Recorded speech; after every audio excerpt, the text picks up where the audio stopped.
우리 교회에서 버스로 세네 정거장 정도만 가면 건대와 세종대 중간 지점에 화양 초등학교가 있습니다. 근데 금년에 이제 입학생이 너무 적어서 폐교를 이제 하게 되었습니다. 시골이나 지방의 초등학교들이 폐교하는 소식은 들었는데 서울 도심의 이제 초등학교가 이제 폐교를 한다는 소식을 듣고 많은 사람들이 충격을 받았습니다. 작년에 한국 출산율이 0.78명으로 세계에서 가장 낮습니다. 이웃집에서 아기 울음소리나 놀이터에서 아이들이 막 웃으면서 떠드는 소리를 점점 듣기 어려운 시대가 되어가고 있습니다. 저는 초등학교를 청주에서 다녔는데 학생들이 너무 많아서 오전반과 오후반으로 나눠서 학교를 간 기억이 있습니다. 중고등학교 때도 한 학급이 70명 정도였는데 뭐 인권이나 다양성을 존중해줘 이런 거 뭐 전혀 없었습니다. 그 당시에 이제 대부분 가난했기 때문에 한 마을에 축구공이 한두 개밖에 없었습니다. 그래서 청소년들 20-30명 모여서 할 게 없어서 모여 있다가 누가 공 하나 빌려오면 너무 신나하면서 축구를 하곤 했습니다. 그런데 지금은 한 아이가 축구공을 2-3개 가지고 있는데 문제는 같이 축구할 애들이 없는 겁니다. 아이들이 희귀한 시대가 되었고 이 장년층이나 노년층은 늘어나는데 젊은 세대들은 줄어드는 시대입니다. 주택이나 학교나 물건이나 식량이 없는 것도 아니고 전쟁이 일어난 것도 아닌데 아이들이 희귀해지고 있습니다. 지금 이스라엘이 이런 상황이에요. 실로에 성막이 있고 그 안에 여호와의 언약궤도 있고 대제사장과 제사장이 매일 예배를 드리고 있습니다. 그러면 하나님의 말씀이 풍성해야 되는데 오히려 말씀이 희귀한 거예요. 영적으로 너무나도 어두운 겁니다. 이스라엘이 이렇게 된 이유는 엘리 대제사장의 2 아들 홈니와 비나스가 죄악을 저지르고 있었지만 엘리가 2 아들의 범죄를 막지 않았기 때문입니다. 그런데 하나님은 불의의 여성 한나의 기도를 통해서 사무엘이 태어나게 하시고 그에게 말씀을 주셔서 이스라엘을 다시 회복시키려고 하십니다. 하나님은 말씀의 사람을 준비시키시고 그를 통해서 부흥을 시키려고 하십니다. 먼저 이 말씀이 희귀한 이유입니다. 1절, 2절을 보면 한 절씩 교대로 읽겠습니다. 아이 사무엘이 엘리 앞에서 여호와를 섬길 때에는 여호와의 말씀이 희귀하여 이상이 흔히 보이지 않았더라.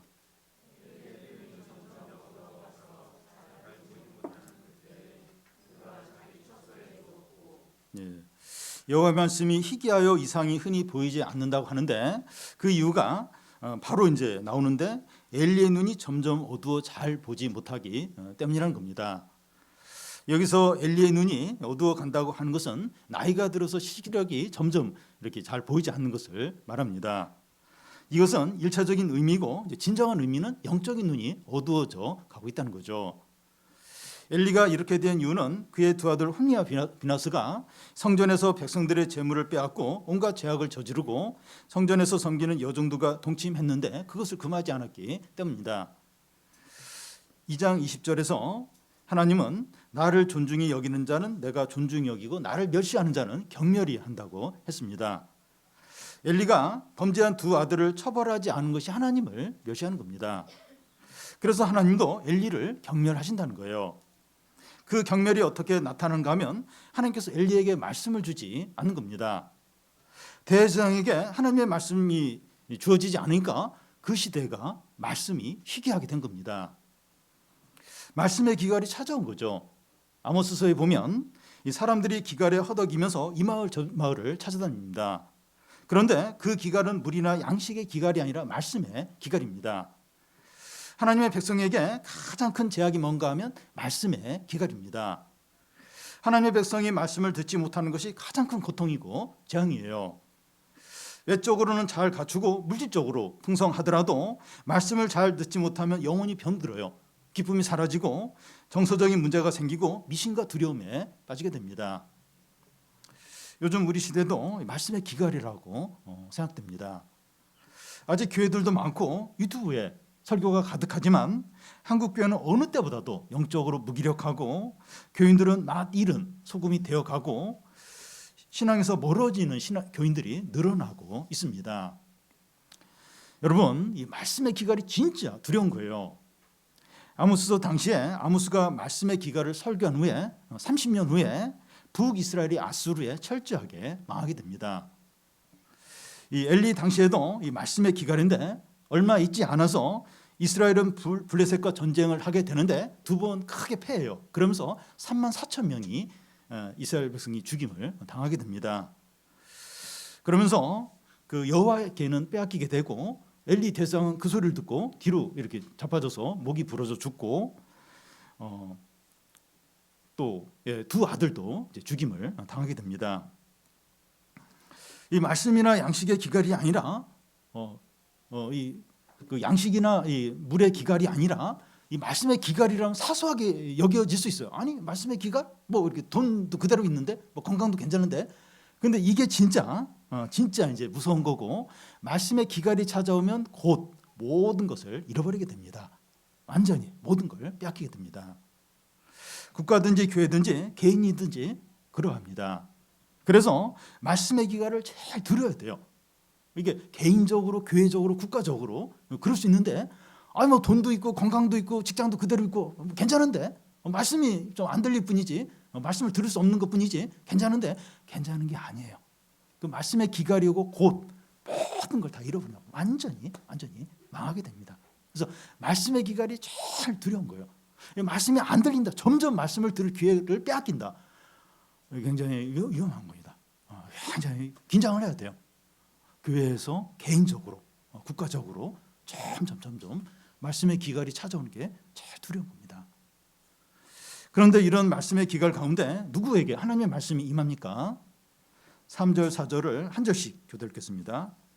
하나님의 등불은 아직 꺼지지 아니하였으며 사무엘은 하나님의 궤에 있는 여호와의 전 안에 누웠더니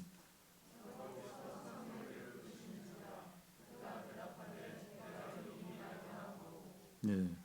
1절 앞에 보면 아이 사무엘이 엘리 앞에서 여호와를 섬길 때 이렇게 하는데 엘리 제사장은 영적으로 어두워져 있고 그의 아들 두 아들은 범죄하고 있지만 사무엘은 마음을 다하여 여호와 하나님을 섬기고 있습니다. 또 3절 중간에 보면 사무엘은 여호와의 궤에 있는 여호와의 전 안에 누웠다고 하는데 엘리는 어디에 이제 누워 있는가 하면 그 2절 끝에 보면 자기 처소입니다. 대장은 자기 처소에 누워서 자는데 사무엘은 여호와의 궤가 있는 그 가까운 곳에 누워서 자고 있는 거예요. 이게 보여주는 것은 제사장보다 사무엘이 하나님을 더 가까이 한다는 겁니다. 그래서 4절 앞에 보면 여호와께서 사무엘을 부르신 거예요. 하나님께서 사무엘을 부르시는 것이 아니라 하나님께서 대제사장을 부르시는 것이 아니라 아이 사무엘을 부르십니다. 아이 사무엘에게 말씀을 주기 위해서 부르시는 거예요. 엘리가 하나님을 멸시했다면 사무엘은 하나님을 존중했습니다. 하나님은 자기를 존중하는 자를 존중히 하고 멸시하는 자를 멸시한다고 했습니다. 그렇기 때문에 이제 사무엘을 이제 존중하시는 거예요. 그것이 어떻게 나타나는가 하면 말씀을 주신 겁니다. 말씀을 깨닫게 하시고 말씀을 풍성하게 하시는 게 존중이 여기시는 거예요. 하나님이 이렇게 존중이 여기시는 게 뭔가 말씀을 깨닫게 하고 말씀을 풍성히 주는 거. 이게 이제 하나님이 사람을 존중히 여기는 방법입니다. 어려운 시험에 합격하거나 취업에 성공하거나 승진을 하게 되는 것도 하나님이 존중히 여기시는 방법 중에 하나인데 이 말씀을 주시는 것은 진정으로 존중히 여기시는 그런 방법입니다. 우리는 돈을 많이 벌게 하거나 또 성공하게 하거나 유명하게 되는 식으로 하나님께서 높여주시면 좋겠는데 이 말씀의 은혜만 받게 하신다고 불평을 할 때가 있어요. 아니 그런 거, 돈, 뭐 승진, 뭐 성공 이런 걸로 좀 나를 이렇게 존중히 여겨 주시면 좋겠는데 뭐 그런 건 없고 그냥 말씀의 은혜, 말씀 굉장히 잘 깨달아진 거, 이 말씀으로 은혜를 많이 받는 거. 근데 뭐 취업이나 뭐 여러 가지 돈 버는 이런 부분은 통 이렇게 잘 안 되고 그래서 막 불평이 나올 때가 있어요. 그런데 이 말씀을 깨닫게 하는 것이 진정으로 높이는 겁니다. 예를 들겠는데요. 요셉이나 다니엘의 경우에 왕의 꿈을 해몽해 주는데 앞으로 하나님께서 이루실 일에 대해서 말씀을 주시는 거죠. 꿈 해몽, 애굽 왕 바로가 꿈꾼 꿈이나 또 그 다니엘 때 그 왕이 이제 꾸는 꿈이 다 이제 미래의 일인데 미래에 일어날 하나님의 말씀이죠. 그걸 이제 다니엘이나 요셉에게 이제 주는 거죠. 솔로몬은 일천번제를 드린 후에 하나님께서 뭘 줄까 이럴 때 지혜를 달라고 말씀을 구했습니다. 말씀을 가진 자가 결국은 부와 명성과 건강까지 다 누리게 됩니다. 솔로몬도 그랬어요. 지혜의 말씀을 구했는데 부와 명성과 건강까지, 장수까지 주셨고, 다니엘이나 요셉도 다 하나님의 말씀을 이렇게 사모하고 그 말씀을 받게 됐는데 그 지위나 부와 이런 것도 다 이제 함께 누리게 이제 되는 것을 우리가 볼 수 있습니다. 그래서 이 말씀을 깨닫고 누린 자가 가장 복된 자예요. 당장은 이게 아무것도 아닌 것 같은데 결국은 이제 말씀을 가진 자가 다른 것도 이제 결국은 다 누리게 됩니다. 하나님께서 부르시는데 사무엘은 듣지 못합니다. 4절 5절을 한 절씩 교독 읽겠습니다. 여호와께서 사무엘을 부르시는지라 그가 대답하되 내가 여기 있나이다 하고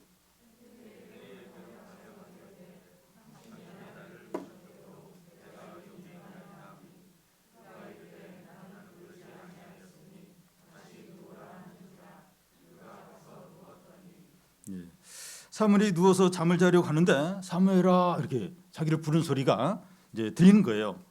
엘리가 이제 눈도 잘 보이지 않으니까 시킬 일이 있어서 부르시는가 보다 하고선 엘리에게 달려가서 제가 여기 왔습니다. 시키실 일을 말씀하세요. 이렇게 합니다. 그러자 엘리는 너를 부르지 않았으니까 가서 자라고 합니다. 이런 일이 2번 반복이 돼요. 그때마다 이 사무엘은 엘리에게 달려가서 제가 여기 왔습니다. 시키실 일을 말씀하세요. 하면 그 엘리는 내가 너를 부르지 않았으니까 다시 가서 누워라 이렇게 하는 겁니다. 사무엘은 하나님께서 부르시는데 그것을 모르고 엘리에게 왜 달려갔는지 그 이유가 바로 나옵니다. 7절을 보면 사무엘이 아직 여호와를 알지 못하고 여호와의 말씀도 아직 그에게 나타나지 아니한 때라. 사무엘이 아직 여호와를 알지 못하고 하는데 여기서 알지 못한다는 말은 사무엘이 여호와 하나님을 믿지 않거나 이렇게 모른다는 이야기가 아닙니다. 여기 안다는 것은 깊은 의미가 깊은 의미로 아는 것을 말합니다. 누가복음 1장 34절에 보면 이 천사가 마리아에게 나타나서 내가 잉태하여 아들을 낳으리니 그 아들의 이름을 예수라고 하라고 이제 말하자 마리아는 나는 남자를 알지 못하는데 어찌 이런 일이 일어날 수 있냐고 이렇게 말합니다. 여기서 남자를 안다고 하는 것은 이 남자에 대해서 상식적으로 아는 것을 말하는 것이 아니라 성관계로 아는 것을 말합니다. 그래서 안다는 것은 깊은 의미에서 아는 것을 말해요. 인격적으로 또 신뢰하며 특별한 관계에서 헌신적으로 아는 그런 어떤 깊은 의미의 아는 것을 가리킵니다. 하나님을 이렇게 아는 거예요. 하나님을 인격적으로 그리고 특별하게 헌신적으로 그런 관계에서 하나님을 아는 것, 깊이 아는 것, 실제로 아는 이게 이제 하나님을 아는 것의 이제 의미인데 이게 이제 부흥입니다. 미국 에즈베리 대학의 부흥에 관련된 그 영상들을 유튜브로 이렇게 이제 보면 그 에즈베리 대학 그 예배에 참석하고 이제 나온 사람들이 이제 그 하는 말이 보면 방금 이렇게 하나님을 만나고 나와서 그 말하는 것처럼 하는 거예요. 그러니까 사람을 만나고 와서 막 이렇게 어떤 진짜 자기가 사랑하고 존경하는 사람을 이렇게 만나고 와서 이렇게 그러니까 예를 들어 이제 뭐 이렇게 아이돌 가수 팬 같은 경우 그렇게 막 그렇게 그 아이돌 가수를 좋아했는데 만났어요. 만나고 뭐 악수를 했든지 한두 마디 얘기를 하고 나서 막 돌아와서 막 친구들한테 이야기하잖아요. 내가 막 만났다, 그리고 악수를 했다, 나한테 이걸 물어봤다, 막 그러고 나서 이야기를 하잖아요. 왜냐하면 실제로 만났으니까. 그러니까 그 부흥의 어떤 장소에 가서 이렇게 그 하나님을 경험한 사람이 그 나와서 이제 막 그 이야기를 하는데 너무나 기뻐하고 너무나 흥분된 가운데서 진짜 하나님을 이렇게 보고 만나고 나온 것처럼 그렇게 이야기를 이제 하는 겁니다. 이게 이제 부흥이 일어났을 때 사람들이 하나님을 경험하는 것을 이제 이렇게 보여줍니다. 그동안 그들도 하나님을 알았고 믿었는데 이번에 그 하나님을 만나고 나서 너무나 흥분하고 행복해하고 기뻐하고 찬양하고 그러고 나서 뭐 아무것도 두려워하지 않는 거예요. 너무나 담대해지는 겁니다. 우리가 왜 부흥을 사모해야 하는가 하면 우리도 하나님을 생생하게 경험하고 전인격적으로 이렇게 느끼고 또 그 하나님을 진짜 사랑하고 찬양하고 기뻐하고 이제 그렇게 아는 거, 하나님을 그렇게 아는 거, 우리 다 하나님 믿죠. 말씀도 알아요. 그리고 전에 하나님을 좀 경험한 적도 있어요. 근데 진짜 생생하게 전인격적으로 진짜 신뢰하고 진짜 확신하고 하나님 살아계심을, 그래서 아무도 두렵지 않고 하나님 한 분만으로 만족하고 이게 부흥이 일어날 때 이런 걸 누리게 되는 겁니다. 여호와 하나님은 사무엘을 여러 번 부르시는데 사무엘은 듣지 못합니다. 하나님은 중간에 포기하지 않고 사무엘이 부르심에 반응할 때까지 계속해서 부르셨습니다. 하나님은 오늘 우리에게도 하나님을 깊이 알고 성령 충만하도록 계속 부르십니다. 우리가 반응할 때까지 부르세요. 지금 우리가 말씀을 듣고 있는데 하나님께서 우리를 부르시는 겁니다. 이렇게 말씀을 듣는 거, 성경 읽는 것도 마찬가지예요. 하나님이 우리를 부르시는 거죠. 어떻게 됩니까? 전적으로 반응을 해야 됩니다. 엘리가 사무엘에게 하나님의 부르심에 어떻게 반응해야 하는지 알려줘요. 8절 중간부터 9절을 보면, 8절 중간은 제가 읽고 9절은 여러분이 읽으시면 됩니다. 엘리가 여호와께서 이 아이를 부르신 줄 깨닫고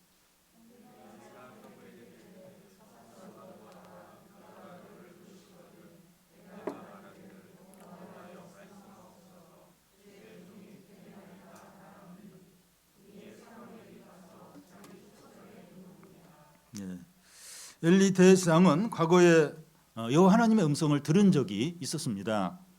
그래서 사무엘에게 반복해서 일어나는 일을 보면서 여호와께서 사무엘을 부르시는구나 하는 것을 알게 됩니다. 그래서 엘리는 사무엘에게 어떤 충고를 한가 하면, 가서 누웠다가 여호와가 너를 부르면 말하기를 여호와여 말씀하소서 주의 종이 듣겠나이다 하라는 겁니다. 여호와여 말씀하소서 주의 종이 듣겠나이다. 엘리의 이 말은 여호와 말씀을 듣는 모든 자가 가져야 될 바른 자세입니다. 하나님의 말씀을 듣는 자가 가져야 될 두 가지 자세를 말하는데, 첫째는 말씀을 사모하는 겁니다. 말씀하옵소서 하는 것은 말씀을 귀하게 여기고 간절히 구하는 거죠. 말씀을 하시려면 하고 하지 않으셔도 되고 하는 자세가 아니라 말씀을 꼭 해달라고 간구하는 거죠. 예배를 드릴 때나 성경 읽을 때 이런 간절함이 있어야 됩니다. 그래서 예배 시간에 할 수 있으면 조금 일찍 와야 돼요. 왜냐하면 조금 시간이 있어요. 이렇게 예배 전에 이런 간구하는 기도를 하지, 너무 딱 맞춰서 오든지 늦게 오면 이렇게 간구할 시간이 없어요. 그냥 불시착 갑자기 와서 이렇게 마음 정리해야 되고 좀 늦죠.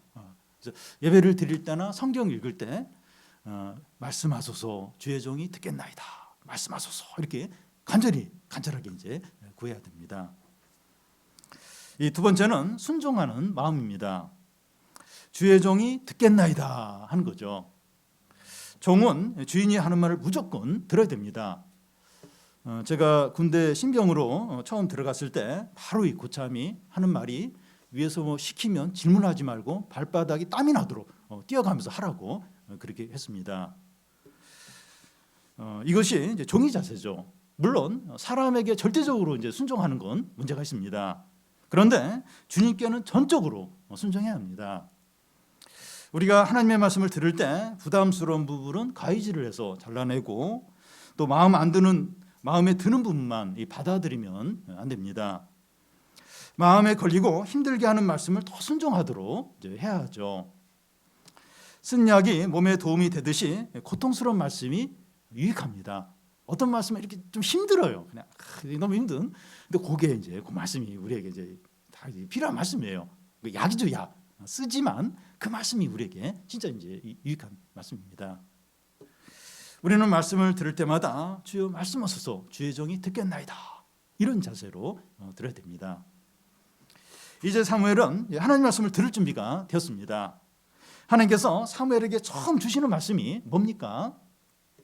11절에서 14절까지 나와 있는데, 하나님께서 엘리 집안을 영원히 심판하겠다는 말씀입니다.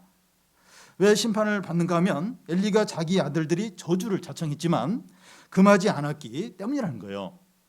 엘리 집안의 죄악은 재물이나 예물로 영원히 속죄받지 못한다고 하나님께서 맹세를 이제 하십니다. 그런데 엘리의 집안의 심판의 말씀은 2장 27절에서 36절까지 이름 없는 하나님의 사람이 엘리에게 와서 먼저 이제 이런 말씀을 이제 했습니다. 사무엘을 통해서 한 번 더 반복해서 말씀을 하시는 겁니다. 같은 내용의 말씀이 두 번 이제 반복이 된다는 것은 확정이 됐다는 거예요.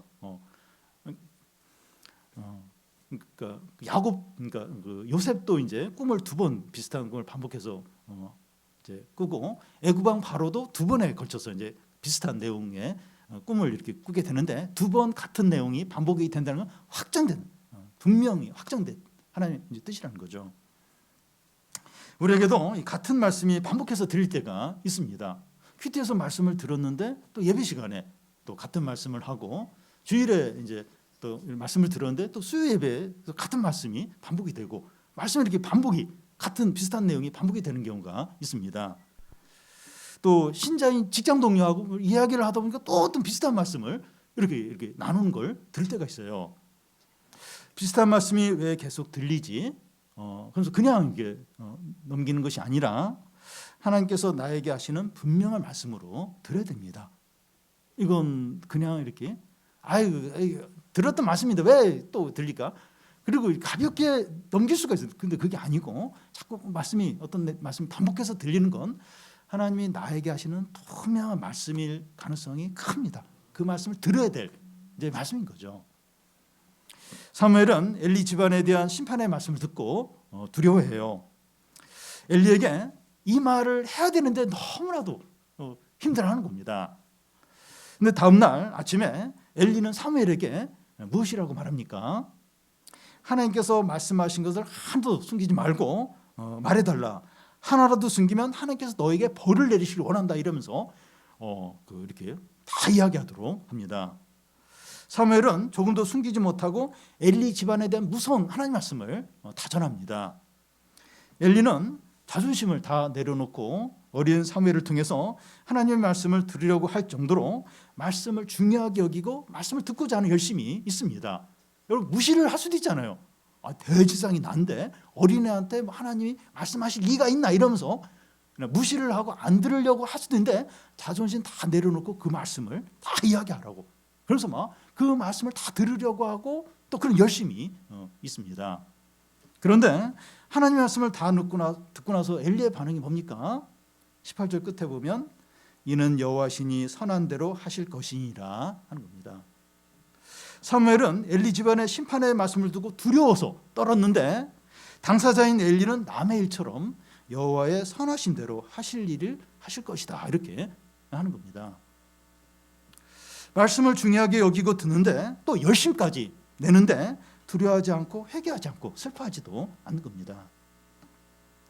다윗은 나단으로부터 밧세바의 죄를 지적받고 나서 바로 죄를 인정하고 하나님께 회개를 했어요.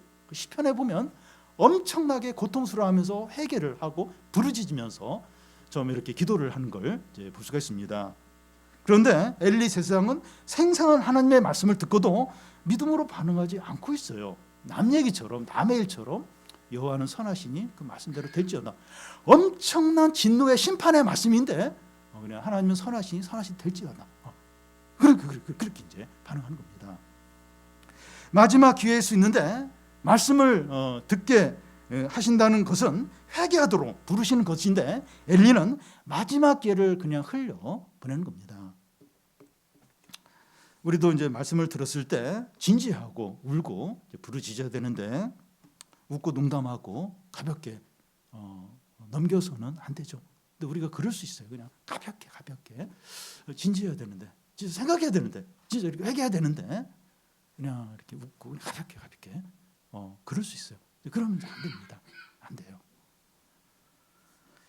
엘리는 하나님의 말씀을 가볍게 여기며 지나갔기 때문에 곧 엘리와 그의 두 아들이 죽어요.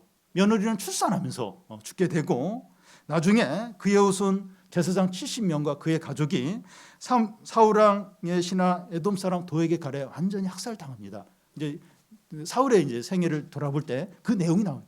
그래서 그 사울의 왕 신하 그 에돔 사람 도액을 통해서 그 제사장 70명과 그의 가족과 가축까지 완전히 학살을 당하는데 그때 이해가 안 돼요. 왜 이런 일이 당하는가? 근데 엘리 집안, 엘리 후손이거든요.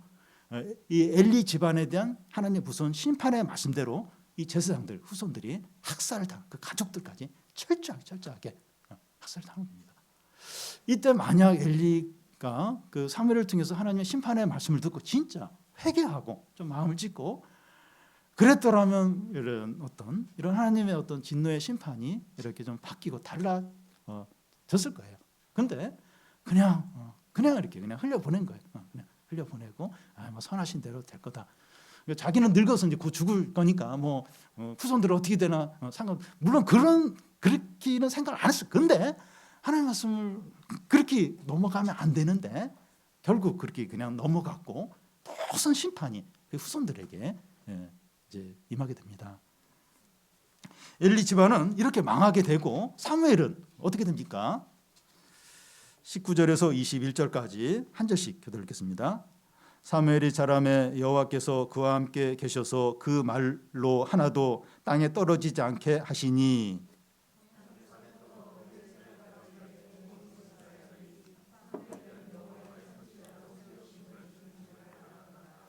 여호와께서 길로에서 다시 나타나시되 여호와께서 실로에서 여호와의 말씀으로 사무엘에게 자기를 나타내시니 사무엘의 말이 온 이스라엘에 퍼지니라.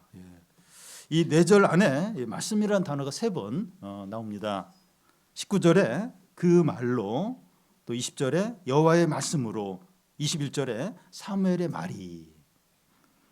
사무엘은 말씀의 사람입니다. 근데 사무엘이 갑자기 나타난 게 아니라 19절 앞에 보면 사무엘이 자라매, 사무엘이 말씀의 사람으로 준비가 되면서 자라는 거예요. 이렇게 어떤 기다림이 이제 필요한 겁니다. 근데 이런 과정이 불안정하고 어떻게 될지 모르는 그게 아니라 하나님이 함께 하시기 때문에 안전한 거예요. 너무나도 확실한 겁니다. 그리고 사무엘이 전한 말씀이 하나도 땅에 떨어지지 않다고 하는데 말씀의 권세가 있다는 거예요.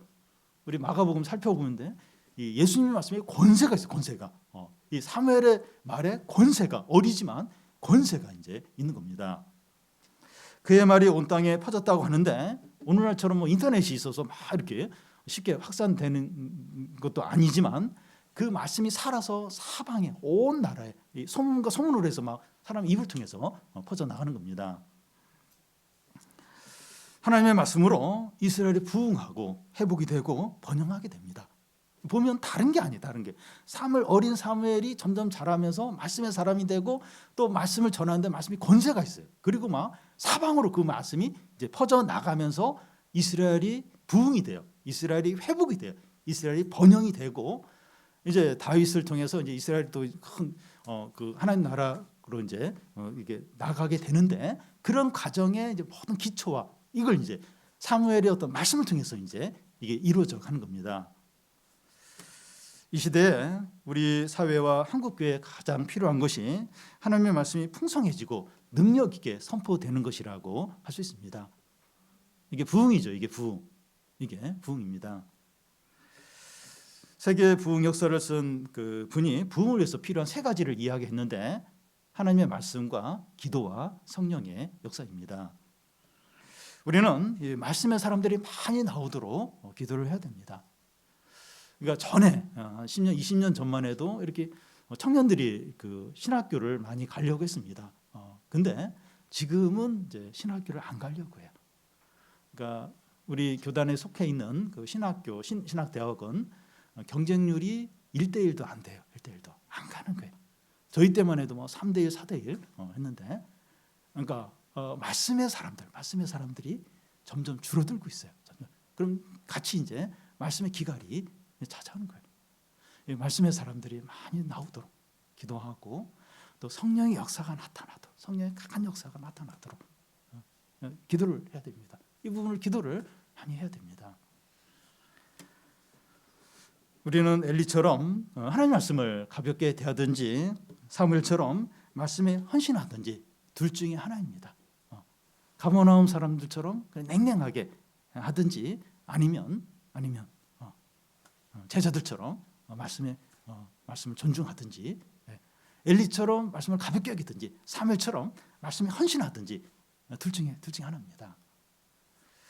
말씀에 기갈이 있고 영적으로 어두워지고 죄 무감각해지는 이 시대에 우리가 말씀을 사모하고 부흥을 위해서 간절히 기도함으로 우리도 살고 또 사람들도 구원하고 이 땅에 큰 변화와 하나님의 큰 일이 나타나기를 바랍니다.